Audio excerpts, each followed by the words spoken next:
우리 다 같이 경건한 마음으로 하나님 앞에 예배를 드리겠습니다.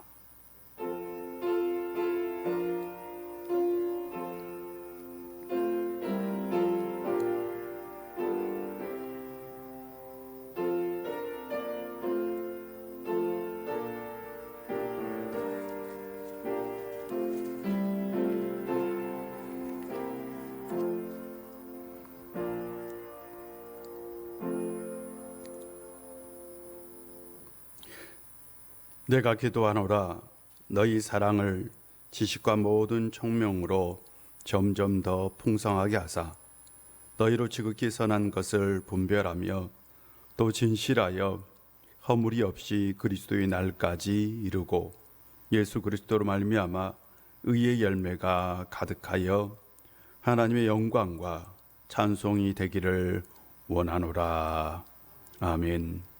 하나님 아버지, 오늘 우리를 주의 전으로 불러 영과 진리로 예배드리며 하나님만 바라볼 수 있도록 인도해 주셔서 감사합니다. 이 시간 우리는 찬양하며 기도하며 하나님의 말씀을 들을 겁니다. 성령님, 우리 가운데 역사하여 하나님의 사랑이 우리 가운데 더욱더 풍성해지기를 소망합니다. 하나님의 은혜가 넘치기를 소망합니다. 우리 안에 선한 것이 가득하기를 소망합니다. 아버지 하나님, 이 시간 우리의 마음과 우리의 영혼과 우리의 생각과 우리의 모든 것을 열어서 온전히 하나님의 은총이 가득할 수 있도록 역사하여 주옵소서. 그리하여 이 시간 온전히 하나님의 사람으로 다시 한번 새롭게 변화되는 놀라운 역사가 있게 하여 주옵소서. 성령이여, 이 시간 우리 가운데 자정하여 주시고 우리 가운데 함께하여 온전히 하나님의 말씀을 들을 수 있도록 성령 충만하게 하여 주옵소서. 예수님의 이름으로 기도합니다. 아멘. 찬송가 363장입니다.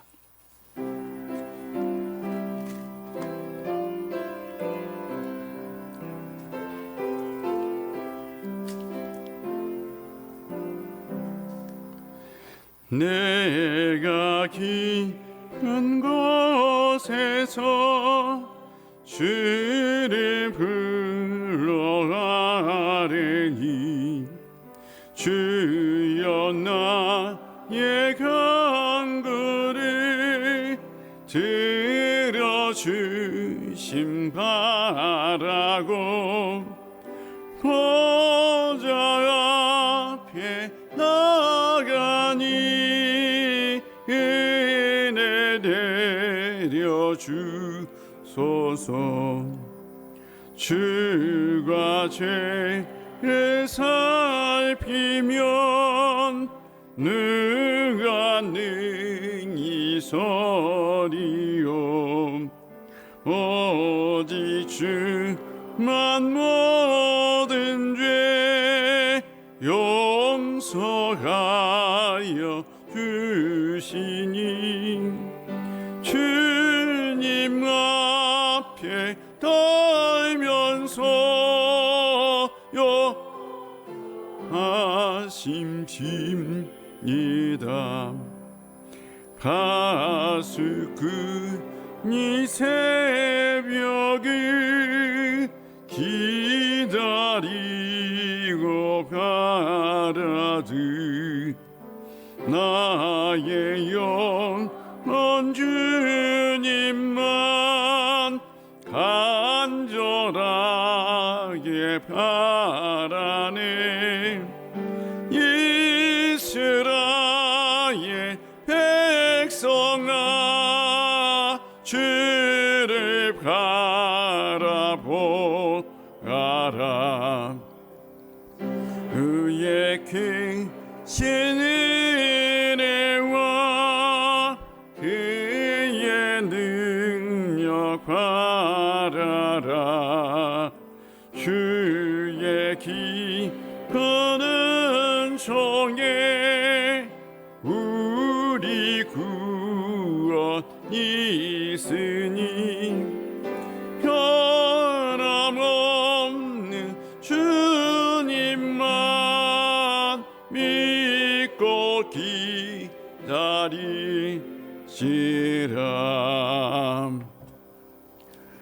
아멘. 하나님 말씀은 시편 63편입니다. 시편 63편입니다.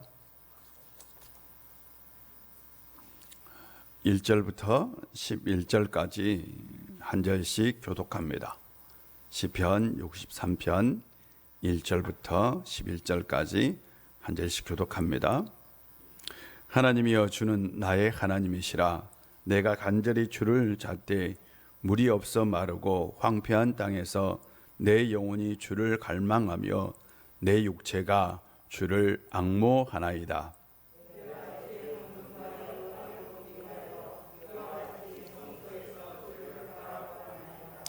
주의 인자하심이 생명보다 나음으로 내 입술이 주를 찬양할 것이라.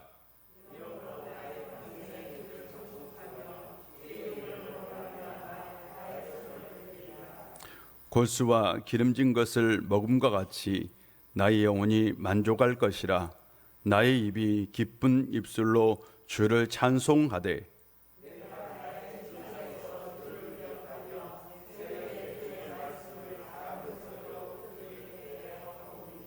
주는 나의 도움이 되셨습니다. 내가 주의 날개 그늘에서 즐겁게 부르리이다.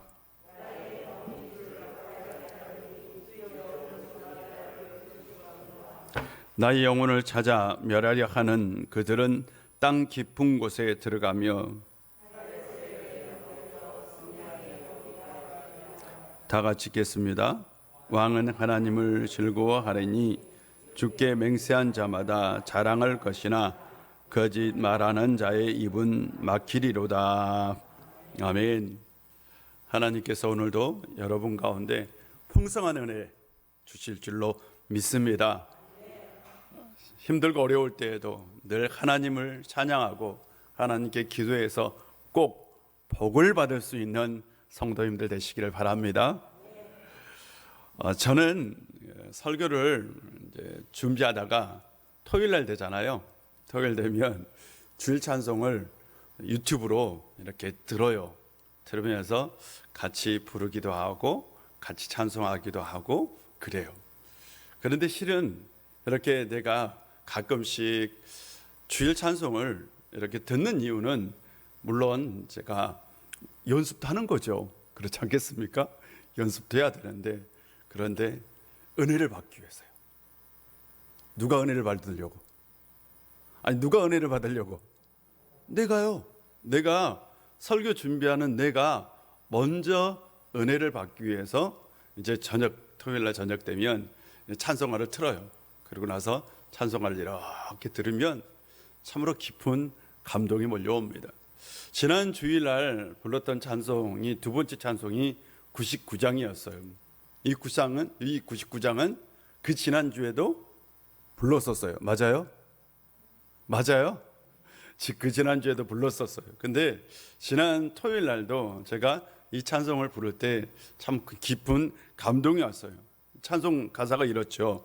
주님 앞에 떨며 서서 세상 생각 버리고 고요하게 머리 숙여 주의 은총 빌어라. 하늘 보자 버리시고 우리의 오신 왕의 왕 되신 주님이라는 가사입니다. 우리는 하나님 앞에 나아갈 때에 세상 모든 생각을 다 버리고 나가야 되는 거죠. 그때 우리가 주의 은총을 받을 수 있는 거죠. 이 찬양을 부르는데 이런 생각이 들더라고요. 야, 신앙의 선배들은 이래서 찬양을 했구나 라는 생각이 들었어요. 신앙의 선배들은 힘들고 어려울 때에 이래서 찬양을 했구나 라는 생각이 들었다고요. 여러분, 사람이요 힘들고 어려울 때에 찬양을 하면 어떻게 돼요? 힘이 나지요. 마음이 움직이죠.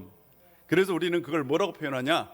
감동받았다라고 표현합니다. 제가 오늘 새벽에도 감동이라는 단어를 소개했는데, 감동은 실은 마음이 움직이는 걸 감동이라고 표현합니다. 우리가 찬양을 부를 때에 우리의 마음이 어떻게 해요?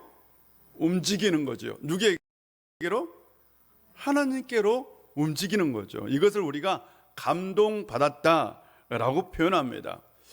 곰곰이 생각해 보면 찬송은 감동의 힘이죠.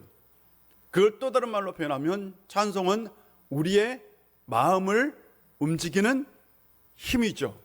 우리의 마음이 움직일 때에 우리의 삶이 변화되고, 맞지요? 우리의 삶 가운데 기적이 일어나고, 그래서 찬송은 바로 감동의 힘이고 마음을 변화시키는 힘이고 동시에 우리의 삶 가운데 기적을 일으키는 힘이 될 줄로 믿습니다. 사랑하는 성도님들, 힘들고 어려울 때 늘 찬송의 입술이 되시기를 주의 이름으로 축복합니다.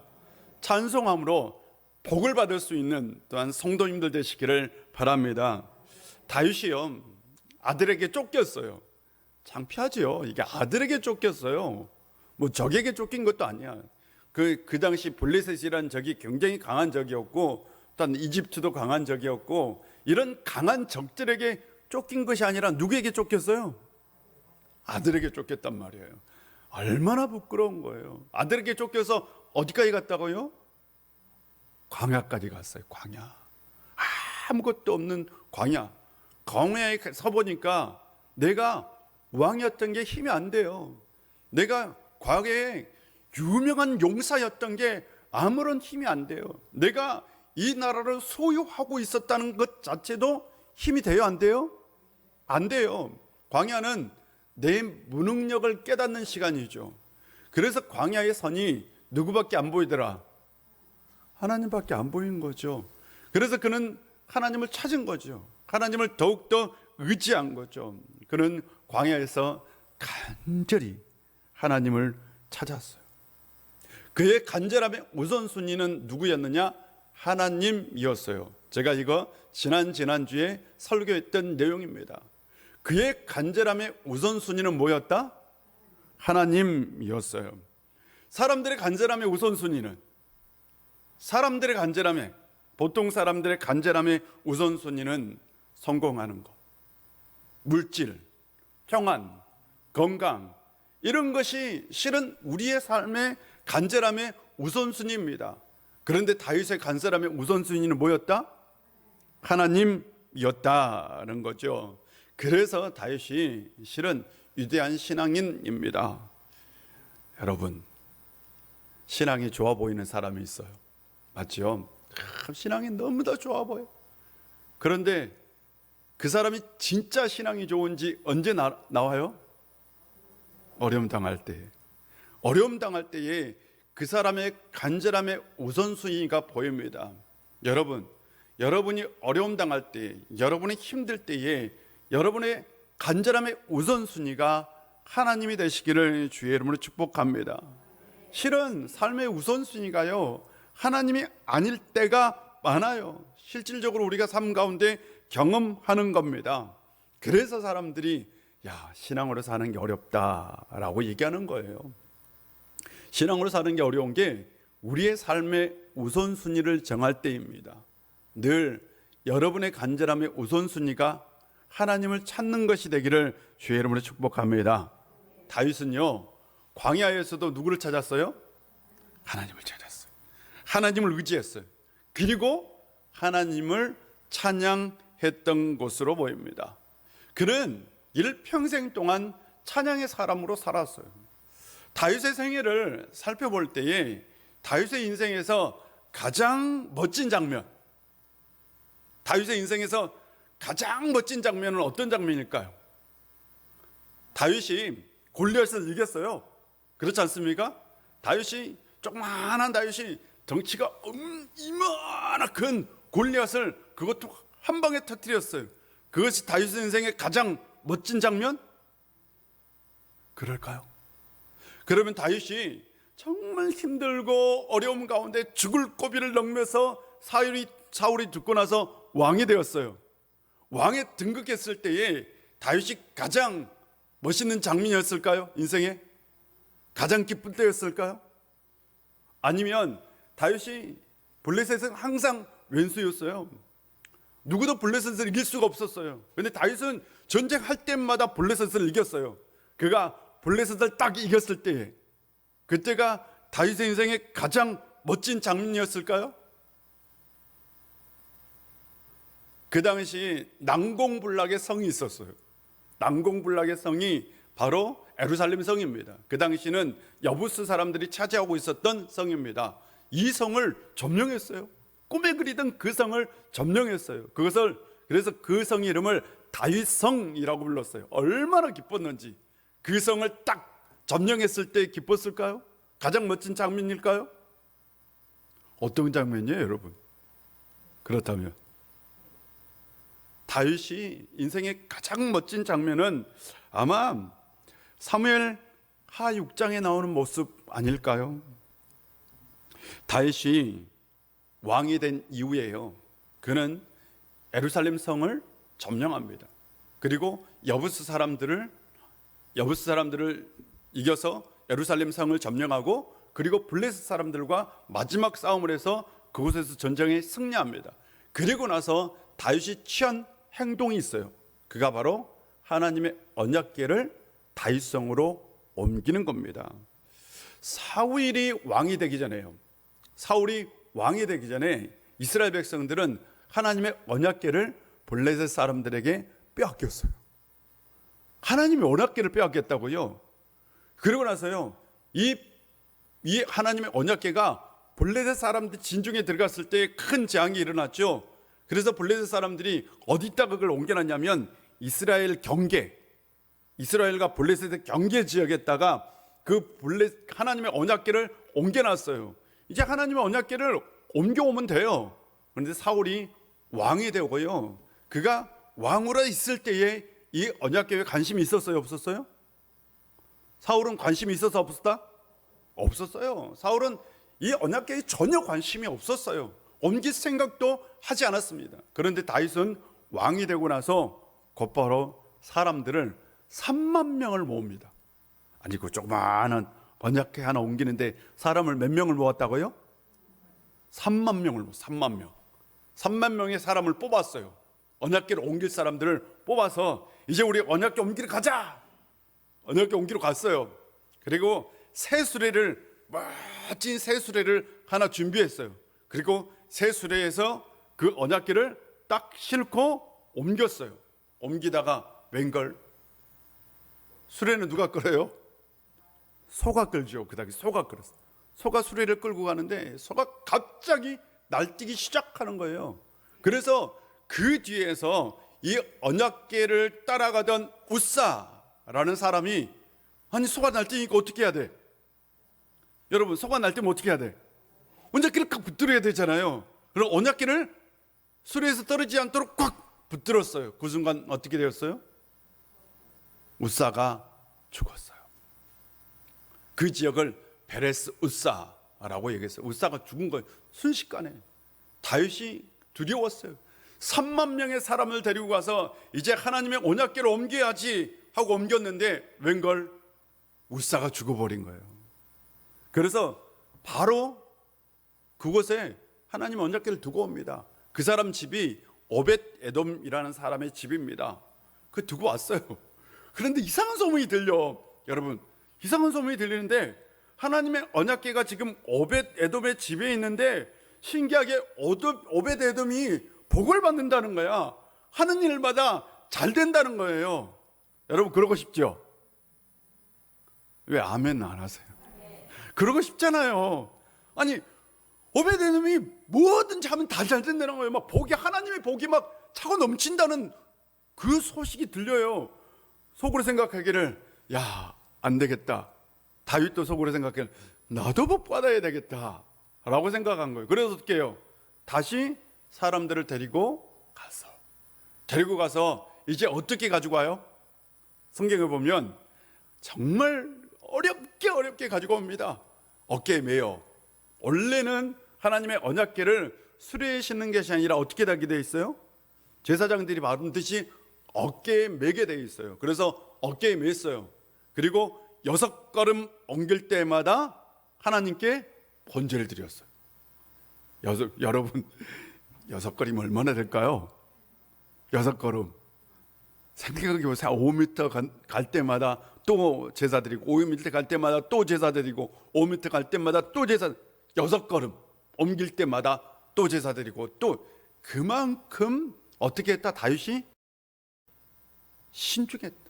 그리고 나서 뒤에서는 막 나팔을 불어서 사람들이 그 나팔을 불고 뒤에서 사람들이 막 하나님을 찬양했어요. 다윗이 너무 기쁜 거예요. 너무 기뻐서 어떻게 했을까? 다윗이 춤을 췄어요. 덩실덩실 막 하나님께 기뻐서 춤을 춰서 언제까지? 성 입구에 올 때까지. 여러분 그럴 수 있어요? 그냥 하루 종일 춤춘 거야. 하루 종일 6걸음 옮길 때 제사 드리고 또 춤추고, 6걸음 옮길 때 제사 드리고 또 춤추고. 상상해 보세요. 다윗이 얼마나 기뻤겠어요. 그런데 누가 봤어요? 그걸 누가 봤냐고요? 부인이 보고 있었어요. 이렇게 부인이 보고, 아니 왕이 채통도 없이 말이야, 사람들 앞에서 그것도 옷 하나만 걸치고 덩실덩실 막 춤을 추는 거예요. 그러니까 아니 왕이 채통도 없이, 그래가지고 속으로 업신여겼어요. 나중에 왕이 왔을 때 아니 왕이 채통도 없이 사람들 앞에서 그렇게 춤을 췄냐고 야단을 줬어요, 부인이 다윗에게. 근데 다윗은 어떻게 했어요? 하나님께 너무나 기쁜 거예요. 이게 너무나 좋은 거예요. 그래서 하나님 앞에 찬양을 불렀어요. 하나님께 춤을 췄어요. 그리고 그날 딱 도착했을 때에 그곳에 있는 모든 사람들에게 음식을 나눠줬어요. 떡도 나눠주고 고기도 나눠줬어요. 완전히 축제가 축제. 하나님 앞에 그냥 온통 축제 현장이 된 거죠. 사람들이 덩실덩실 다 춤을 추고 하나님 앞에 찬양하고 노래했어요. 왜요? 다윗은 원래 이런 사람이에요. 다윗이 원래 이런 사람이라니까요, 여러분. 다윗은 그냥 하나님 앞에서는 부끄러움이 없는 사람이야. 하나님 앞에서 나는 왕이 아니에요? 왕이 아니에요. 하나님 앞에서 나는 그냥 하나님의 사람인 거예요. 하나님의 사람으로 서서 그냥 찬양하고 노래했던 거예요. 목사가 되고 나니까 찬양을 그렇게 못하겠더라고. 여러분 그렇죠? 목사가 막 춤추고 찬양하면 난리 나겠죠. 아유, 우리 목사님 채통도 없어가지고 말이에요, 좀 얌전해야 되는데. 틀림없이 그럴 거예요. 그런데요, 다윗은 그런 게 없었어요. 그냥 하나님 앞에 자기가 본래 가지고 있었던 모습 그대로를, 민낯 그대로의 모습을 하나님 앞에 드린 거예요. 여러분, 다윗은 찬양의 사람이었던 거예요. 다음 날요, 놀라운 일이 일어납니다. 다윗이 복을 받아요. 어떤 복을 받는지 모르시죠? 다윗이 엄청난 복을 받습니다. 하나님의 말씀이 나단 선지자에게 임했어요. 그 이후에 하나님의 말씀이 나단 선지자에게 임해서 사무엘하 8장을 보면 하나님의 말씀입니다. 제가 읽어볼게요. 내 수완이 차서 내 조상들과 함께 누울 때에 내가 내 몸에서 내 씨를 내 뒤에 세워 그의 나라를 견고하게 하리라. 그는 내 이름을 위하여 집을 건축할 것이요 나는 그의 나라 왕위를 영원히 견고하게 하리라. 아멘은 안 하는구나. 이게 무슨 말씀인지 모르겠죠. 옛날에는 다윗이 왕이 됐으니까 자동적으로 다윗의 아들이 왕이 될 거라고 생각하세요? 그랬을 거라고 생각하세요? 하나님이 그렇게 약속했어요? 전혀요. 사울에게 이미 그 약속은 깨진 거예요. 사울을 보고 다윗은 생각했을 거예요. 나도 어쩌면 사울처럼 될 수 있다라고 생각할 수 있었어요. 이전까지 성경 한번 뒤져보세요. 이전까지 하나님께서 야, 내 아들이 다음에 내 왕이 될 것이다. 너 혈통을 통해서 내가 아버지로 영원토록 왕을 세우겠다 한 약속이 없어요. 없습니다. 없다고요. 언제 세워졌어요? 그 약속이 언제 세워졌다고요? 언약궤를 하나님 앞 다윗성으로 옮기고 그가 하나님 앞에 진실되게 찬양할 때에 하나님께서 그에게 뭘 줬어요? 복을 줬어요. 어떤 복을? 다윗의 혈통이 영원 대대로 이 나라에 왕이 될 것이다 라는 복이 주어진 거예요. 왕위가 영원토록 경고할 것이다 라는 약속은 이때 처음 주어집니다. 언제요? 다윗이 하나님 앞에 찬양할 때. 그때 다윗이 받았던 복, 어떤 복이냐고요? 그의 자손들이 영원토록 왕이 되는 복을 받습니다. 놀라운 복 아니에요? 와, 이 복은 싫구나 여러분. 역시 우리 우익교회 성도님들은 욕심이 없어서 좋아요. 참 욕심이 없고 순수해서 좋습니다. 그런데 실제로 다윗이 이 약속을 받는 건 바로 하나님께로 언약궤를 옮기면서 그가 정말 마음을 다해 하나님께 찬양하고 하나님 앞에 춤출 때요, 그때에 이 약속이 주어집니다. 그는요 하나님 앞에서 어떤 상황에서도 찬양했던 찬양의 사람으로 살았습니다. 오늘 본문에 보면 다윗이 지금 어디에 서 있어요? 광야에 서 있어요. 인생의 나락, 깊은 나락에 떨어질 때입니다. 그런데 그는 이렇게 고백합니다. 3절 한번 읽어봅시다. 3절 시작. 주의 인자하심이 생명보다 나음으로 내 입술이 주를 찬양할 것이라. 다윗의 고백에 의하면 주의 인자하심이 뭐냐면 주의 사랑이에요. 사랑이라고 표현할 수 있어요. 또한 은혜라고 해석할 수도 있어요. 주의 사랑이 내 생명보다 더 낫다라는 거예요. 이 세상에서 가장 소중한 건 뭘까요? 사람의 생명이죠. 여러분에게 가장 소중한 건 생명입니다. 그런데 다윗이 고백하기를 이렇게 고백합니다. 내가 생각해 보니까 내 생명보다 더 귀한 것이 있는데 그건 하나님의 사랑입니다. 하나님의 사랑은 이 세상 어떤 것과도 바꿀 수 없습니다. 그건 내 생명보다 가치 있고 소중한 겁니다. 내가 하나님의 사랑을 받았다면 그래서 내 입술로 나는 주를 찬양할 겁니다 라고 고백해요. 지금 다윗이 죽을 위기에 있어요. 맞죠? 하나님 앞에서는 이 생명보다 더 귀한 게 있어요. 뭐요? 주님의 사랑인 거죠. 하나님의 사랑이 내 생명보다 더 귀하다는 걸 이 자리에서 깨달은 거죠. 그리고 나서 하나님 앞에 찬양한 거죠. 다윗은 하나님의 사랑을 입었어요. 일평생 동안 하나님의 사랑을 받았어요. 그래서 그는 그 사랑을 생각하며 내가 내 생명보다 더 주의 사랑을 귀하게 여기고 찬양하겠습니다 라는 고백이죠. 받은 사랑 찬양으로 돌려준 사람이죠. 여러분이 이런 분이 되기를 주의 이름으로 축복합니다. 4절을 보면 이런 말씀이 있어요. 이름으로 나의 평생에 주를 송축하며 주의 이름으로 말미암아 내 손을 들리리이다 라고 고백합니다. 나의 평생에 라는 말은 내 생명이 다하도록 이라는 의미를 가지고 있습니다. 내 생명이 다하도록 주님을 찬양하겠습니다 라는 거죠. 다른 말로 표현하면 이거요. 일평생 동안 찬양의 인생으로 살겠습니다 라는 거예요. 어떤 인생으로? 내가 어떤 삶 가운데 있든 찬양의 인생, 찬양의 사람으로 살겠습니다. 이것이 내 평생에 내가 주를 찬양하겠습니다 라는 고백이죠. 우리는 어떨까요? 조금만 힘들어도, 조금만 어려워도 하나님을 찬양하기보다는 뭐하죠?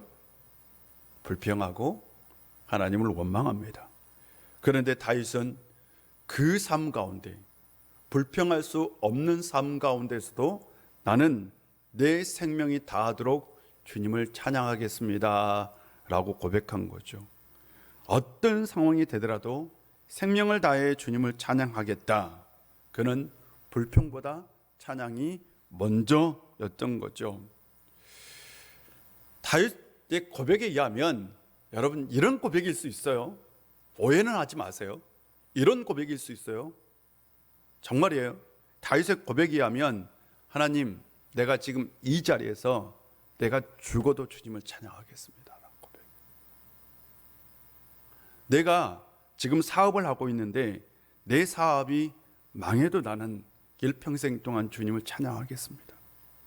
내 인생에 가장 힘든 일이 있어도 나는 이 자리에서 주님을 찬양하겠습니다 라는 고백이에요. 이 고백이 여러분 쉽다고 생각하세요? 쉬워요? 아니요. 내 평생에 주님을 찬양하겠습니다. 지금 다윗이 인생의 가장 낮은 자리에 처해서 찬양하는 거예요. 여러분, 그래서 다윗이 우리는 뭐라고 표현해요? 참 위대한 신앙을 가졌다라고 표현하는 거예요. 여러분도 어떤 삶의 환경 속에서도 주님을 찬양할 수 있는, 주님의 이름을 노래할 수 있는, 주님께 영광 돌릴 수 있는 성도님들이 되시기를 바랍니다. 5절 다 같이 한번 읽어보겠습니다. 시작. 골수와 기름진 것을 먹음과 같이 내 영 만족할 것이라. 나의 입이 깊은 입술로 주를 찬송하되. 이 말씀은 무슨 말씀이냐? 고수와 기름진 것을 먹음과 같이 내 영혼이 만족할 때에, 내 영혼에 만족이 있을 때에 내 입이 깊은 입술로 주님을 찬양할 것입니다 라는 거예요.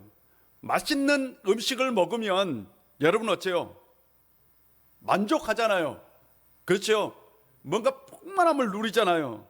그렇듯이 하나님의 은혜를 내가 충만하게 입어서 내 영혼이 만족할 때에, 그때에 내가 내 입술로 주님을 찬양하겠습니다 라는 거죠. 여기서 다윗은 이렇게 표현하고 있어요. 육신의 만족이 아닙니다 라는 거예요. 내가 삶 가운데서 내가 지금 누리고 있는 내 자리가 회복되는 것을 통해서 내가 주님을 찬양하겠습니다 라는 게 아니에요. 내 영혼이 만족이 있을 때에, 그때에 내가 내 입술로 주님을 찬양하겠습니다 라는 거죠. 다윗은 육신의 만족이 아니라 영혼의 만족을 중요하게 여기고 있습니다. 다윗이 하나님을 찬양하겠다라는 것은 영혼의 만족이 있을 때에 하나님께 찬양하겠다라는 거죠. 자기의 인생 가운데 하나님의 은혜가 충만할 때에, 하나님의 사랑이 충만할 때에, 그래서 영혼의 만족이 있을 때에 나는 하나님을 찬양할 것이다 라는 고백이죠. 그렇다면 우리가 육신의 만족이 있을 때 하나님을 찬양해야 할까요? 영혼의 만족이 있을 때 하나님을 찬양해야 할까요? 진짜로요? 육신의 만족이 있을 때 우리는 하나님을 찬양할까요? 영혼의 만족이 있을 때 하나님을 찬양할까요? 그러게 되기를 주의 이름으로 축복합니다.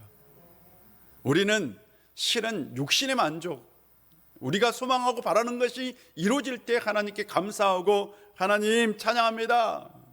그러나 진짜 만족은 내 삶 가운데 영혼의 만족이 있을 때, 뭔가 하나님의 사랑이 충만할 때에, 그때에 하나님께 찬양할 수 있는 성도님들이 되시기를 바랍니다.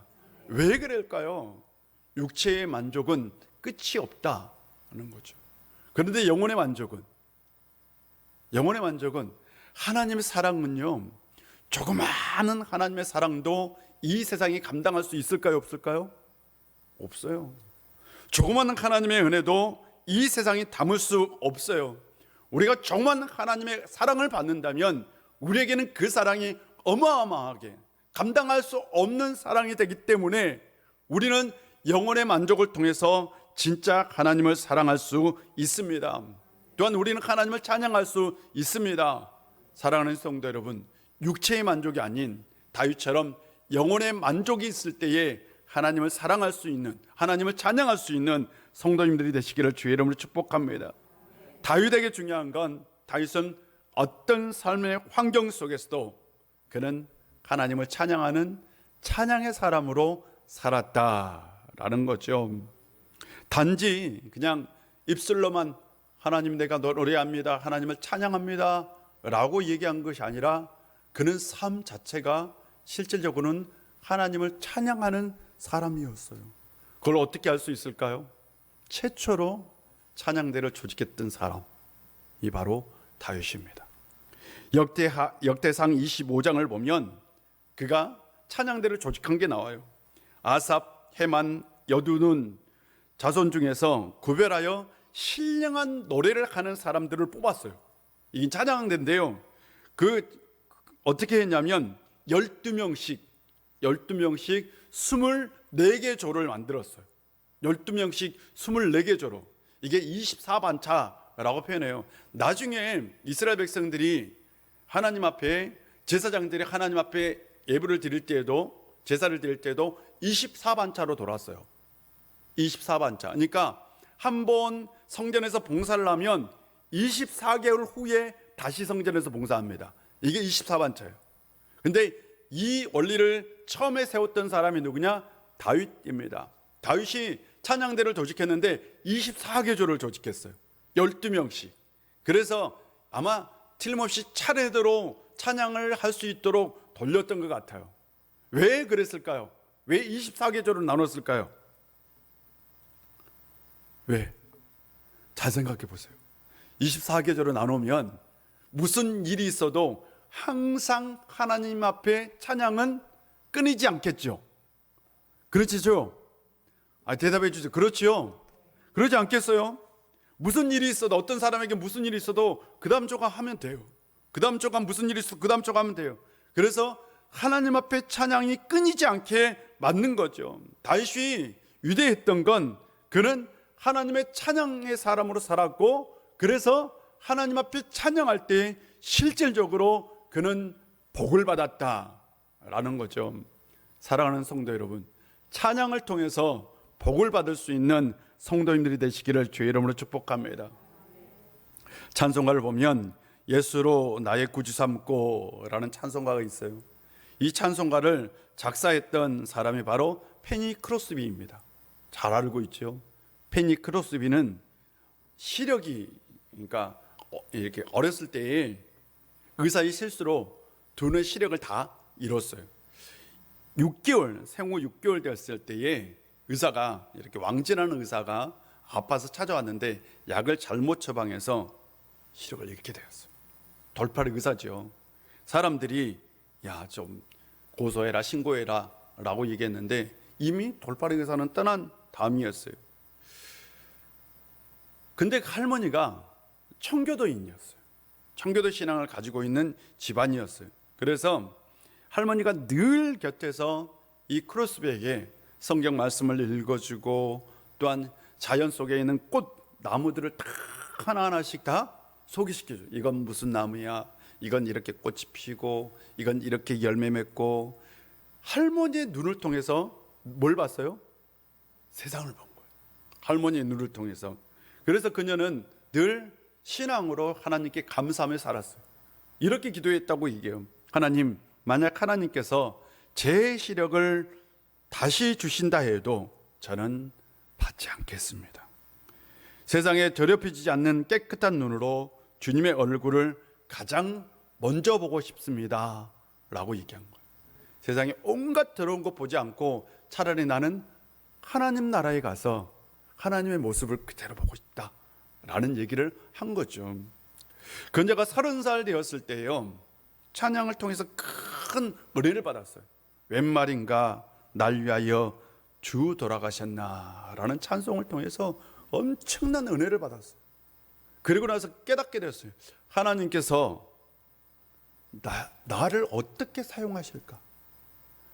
하나님께서 나에게 뭘 원하실까?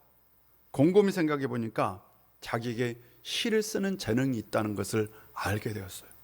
그때부터 시를 써요. 그리고 나서 그 시가 찬송가로 바뀌어요. 그 찬송가가 몇 개인지 아세요? 12,000개입니다. 12,000개. 말이 여러분 12,000개지. 어마어마하게 시를 쓴 거예요, 여러분. 12,000개의 시를 썼어요. 1년, 하루에 하나씩 쓰면 1년에 몇 개 써요? 하나씩 쓰면 1년에 몇 개 써요? 365개. 10년이면 3,000개. 30년이면 10,000개예요. 여러분, 12,000개를 썼으면 하루에 몇 개 써야 돼요? 하나를 써야 돼요. 근데 역시 여러분, 막상 시 한번 써보세요. 한 편의 시를 하루에 하나씩 쓴다는 게 얼마나 이 노동 힘들고 어려운지 몰라요. 근데 그녀는 일평생 동안 살면서 12,000개의 찬송시를 남겼어요. 어마어마한, 어떻게 보면 하나님의 사랑을 입고 산 거죠. 저는 이것도 복이라고 믿습니다. 후대가 그의 찬송을 기억하고 또한 그 이름이 지금도 남겨져 있잖아요. 평생 동안 그녀는 눈을 못 뜨고 살았어요.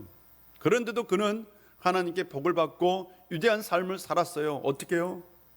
찬양의 인생으로 살았기 때문입니다. 다윗이 찬양의 인생으로 복을 받았듯이 여러분도 찬양의 인생으로 복을 받을 수 있는 성도님들이 되시기를 주의 이름으로 축복합니다. 기도하겠습니다. 아버지 하나님, 오늘도 우리 가운데 함께해 주시고 은혜 주셔서 참 감사드립니다. 다윗은 어떤 형편에 있든지 하나님을 찬양했습니다. 우리에게도 다윗이 찬양했던 그 찬양의 마음을 주셔서 우리가 온전히 어떤 형편에 있든지 하나님만 바라보며 하나님의 사랑만 기억하며 찬양할 수 있는 찬양의 사람으로 살게 하여 주옵소서. 그래야 하나님께서 준비한 그 복을 받아 누릴 수 있는 저희들 되게 하여 주옵소서. 예수님의 이름으로 기도합니다. 아멘. 우리 다 같이 찬송합니다. 찬송가 364장입니다.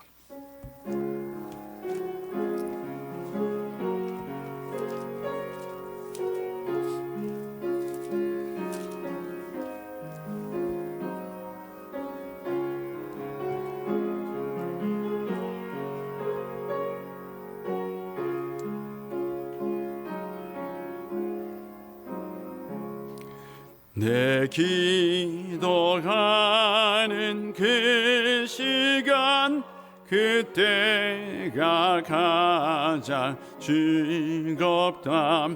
이 세상 근심 걱정에 얽매인 나를 부르삼. 내 진정 소원 주 앞에 낱낱이 바로 아래요. 큰 불행 당해 슬플 때 나 위로받게 하시는 기도하는 그 시간 내게는 가장 귀하다. 저 광야 같은 세상에 끝없이 방황하면서 위태한 길로 나갈 때 주께서 나를 이끌어 그 보좌 앞에 나가 큰 은혜 받게 하시네.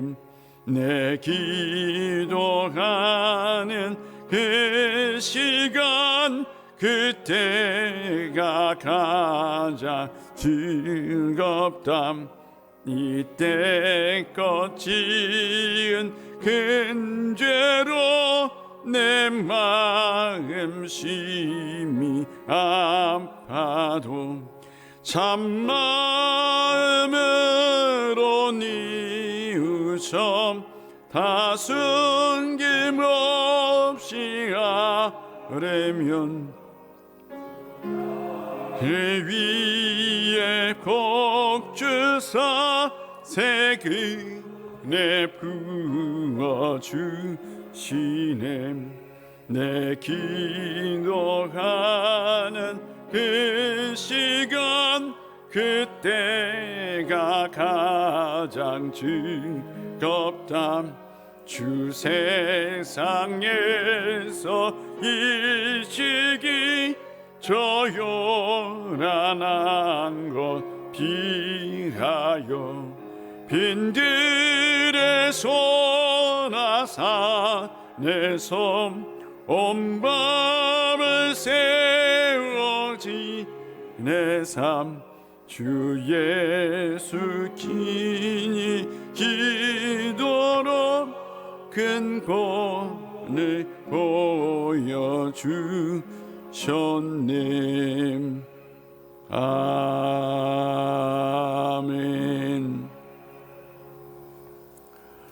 우리 다 같이 주기도만 합니다. 하늘에 계신 우리 아버지, 아버지의 이름을 거룩하게 하시며 아버지의 나라가 오게 하시며 아버지의 뜻이 하늘에서와 같이 땅에서도 이루어지게 하소서. 오늘 우리에게 일용할 양식을 주시고 우리가 우리에게 잘못한 사람을 용서해 준 것 같이 우리 죄를 용서하여 주시고 우리를 시험에 빠지지 않게 하시고 악에서 구하소서. 나라와 권능과 영광이 영원히 아버지의 것입니다. 아멘.